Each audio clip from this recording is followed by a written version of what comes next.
Rearrange inequalities. So this is when you're going to get questions like one of these two, and you're going to want to rearrange it so that you can actually find out what the answer is.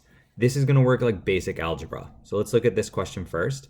Usually you want to make it so that it's going to be either y is isolated, like in this question, or in this one where it's only one variable. I usually want to make it so that it's 0 on one side of the equation, on one side of the inequality, so that I can just find, so I can set up my equation for factoring. So I'm going to move the 2 to the other side.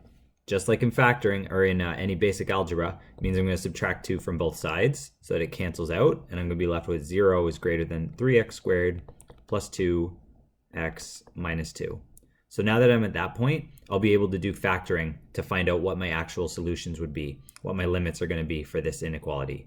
And we'll do that more in another video, but this basic idea is just showing for basic algebra, you can move things around by subtracting on both sides. In a question like this, it becomes a little more complicated, and I'll show you why. So I'm thinking, okay, I want to make it y is greater than. I want to set up my inequality like that so it's really easy to graph. Totally fine. So we'll move the 2y to the other side.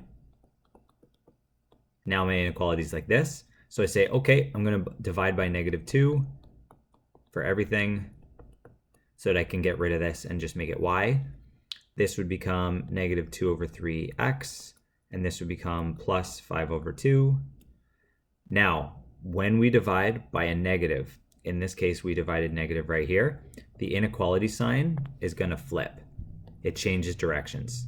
So if you want to do this, if you want to rearrange it so it's a y-equal form, so it's easier to graph, that's totally fine. Just remember that it flips the inequality